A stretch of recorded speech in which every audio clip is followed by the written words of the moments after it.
Welcome to this practice for stomach and spleen. We'll get going straight away. So I'm starting in hero's pose. So I'm going to suggest you have two blocks.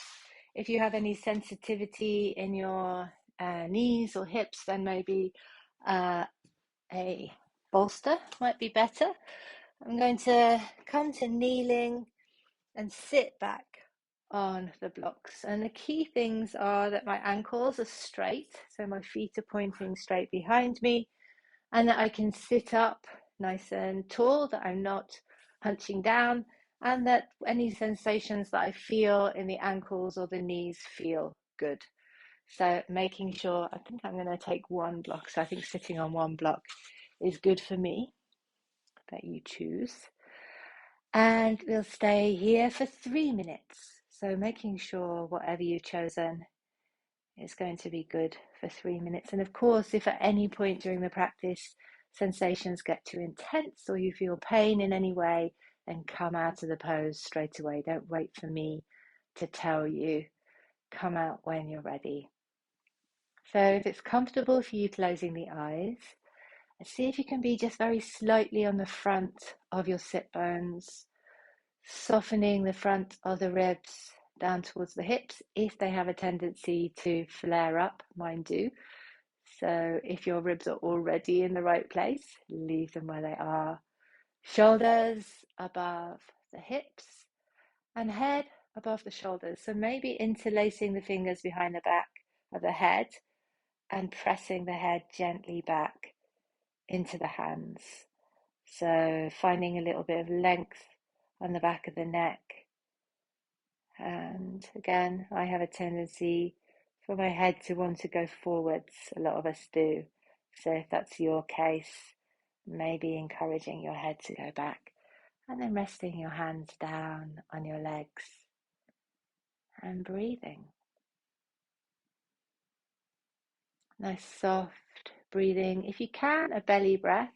If you can relax the belly and breathe into the belly, then that can be nice. If that doesn't feel comfortable for you, then don't worry about it too much. Just keeping the breath in this nice rhythmic pattern. So see if it's comfortable for you to bring the inhalation and exhalation to the same length. We have just a little bit over 1 more minute in the pose.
Okay, so coming out gently, maybe coming onto all fours. I'm just going to turn sideways, but you can stay where you are. So maybe taking some cat-cow movements if movement feels good to you, or maybe taking child's pose if stillness feels more inviting.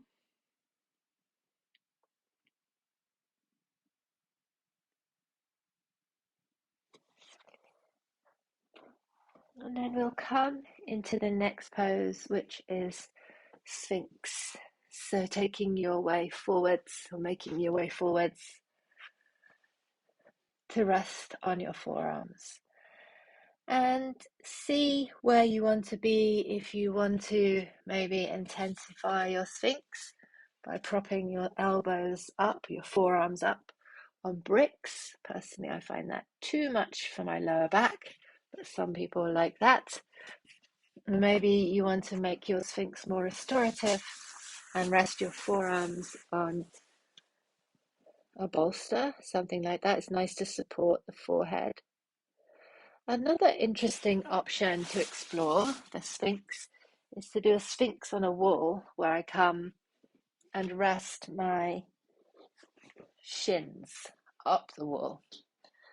And you can also rest your forehead on a brick. I'm going to put the blanket over my brick to make it softer. So choosing your Sphinx, and we'll stay for 3 minutes. So always making sure that if you feel sensations, that they feel good. So it might be compression in the lower back. So a little bit of compression is good to strengthen the bones and kind of appropriately stress the tissues so they grow stronger, more resilient. But too much compression is too much, obviously. So you really have to judge, what is this sensation? And is it good for me? And there are various ways that we can judge. One is the intensity. You know, if it's so intense that it makes you want to tense up, if it's so intense it just feels horrible, then take it down. You know, we do want a little bit of intensity, but it shouldn't be too much. There's also how concentrated it is. So if it's concentrated all in one spot, that's probably not good for the body. So if it's very intense in one place, that would be a back off. And then we have the quality of the sensation. So if the sensation is sharp, if it is burning, if it's electrical, kind of fizzy, those are all back off signs. And then we also have the location. So if it's right in a joint, that's a back off. So we're looking for a kind of dull, achy feeling in the middle of a muscle. Or you might not feel anything at all. Sometimes we don't feel the stretch, and that's absolutely fine. It doesn't mean that nothing is happening. It just means that you're not feeling the edge. You're still getting a lot of other benefits from the practice. So try not to get too sort of focused on feeling things all the time. Sometimes we don't actually feel the sensations. But like I say, it doesn't mean that nothing's happening. Okay, so we have half a minute of silence.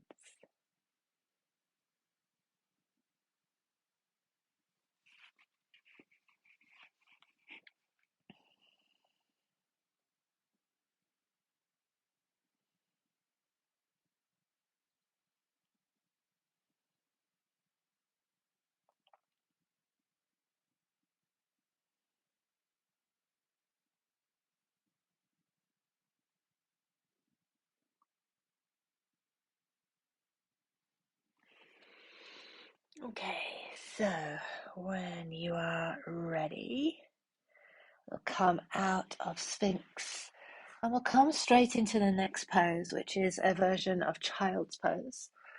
So, placing the hands on the floor either side of the chest, pushing yourself up and back, maybe some movements, and maybe rotating the rib cage, maybe some rounding,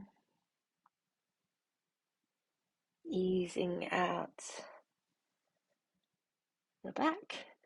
And then we'll come into child's pose, and I'm going to suggest a wide child with a twist. So bringing the knees far apart, but still comfortable. So my big toes are touching, knees apart. And then I come forwards if you want a bolster or something underneath your abdomen to support you as you come forwards. Come forwards, and then I add a twist. So I'm going to take my right arm, palm up, thread it behind my left arm, and bring my shoulder, or my whole arm really, to the floor Rest the head down, and then the other arm binds around the back. I'm going to set the timer, and we'll take 2 minutes on each side.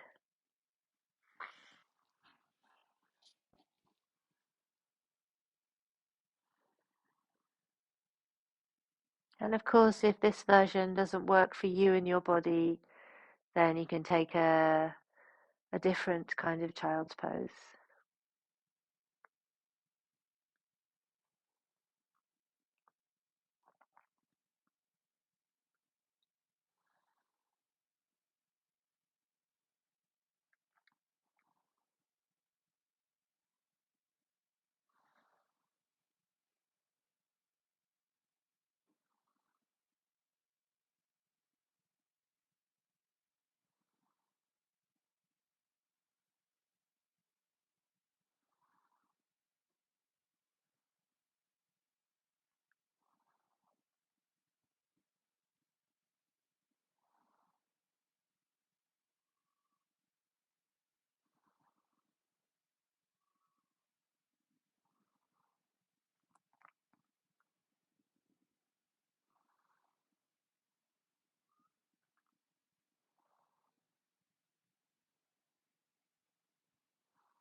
Okay, so taking your time, coming up slowly, and maybe sitting up for a moment, rotating the shoulders, maybe give your neck a bit of a roll. And then let's take the second side. So again, we'll do 2 minutes. So placing the right hand down, the left hand palm up, threads behind, bring the shoulder underneath the head, then resting the arm and the head down. The other arm reaches up and over and binds behind you. And then softening into the shape. And just seeing how much engagement you need to hold the shape. See if you can minimize that. So let go of everything that you don't actually have to be engaging. So we've got minimal engagement in the shape, and then everything else relaxes and softens and kind of drapes over the shape.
Okay, twisting yourself, coming up to sitting. Maybe bring your knees together and sit for a moment, or maybe crossing the leg.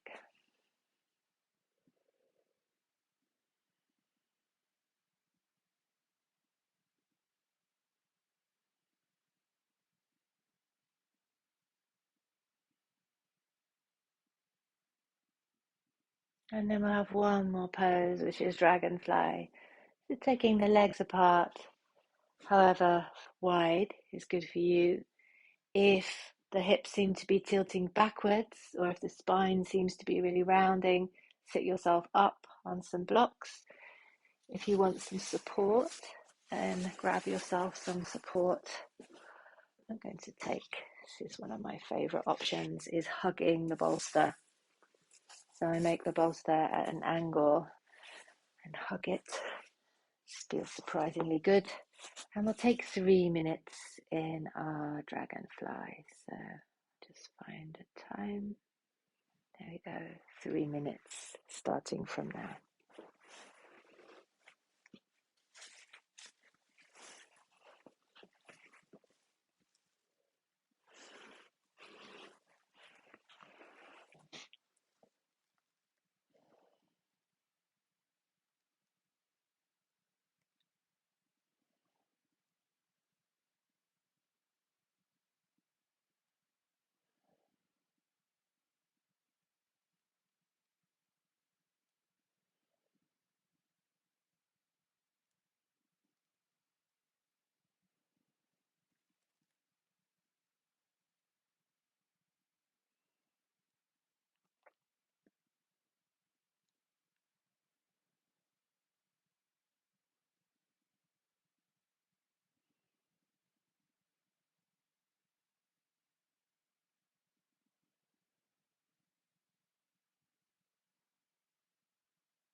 Okay, and slowly, slowly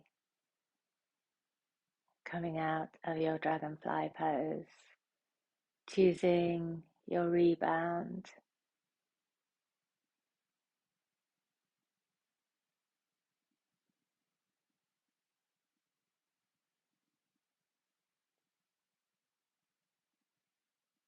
And then we'll take Shavasana.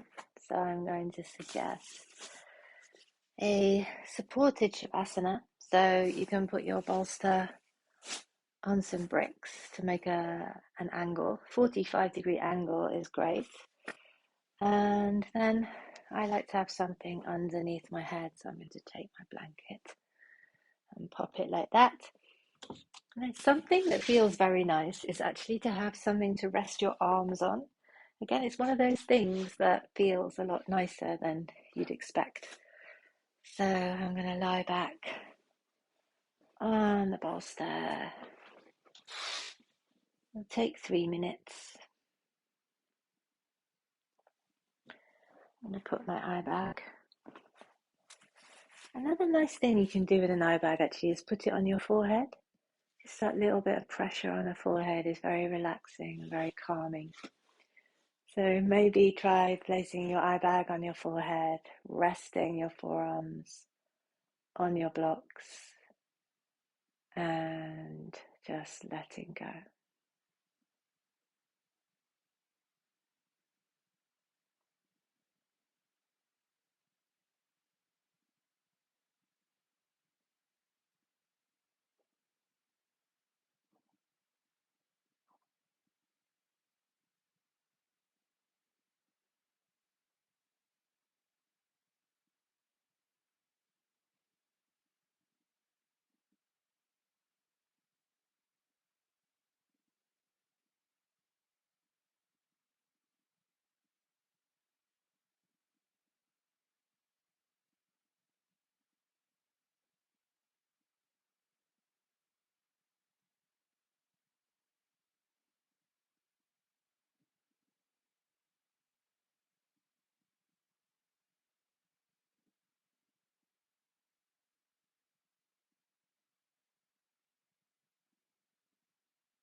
And if you have more time, feel free to stay longer in your Shavasana.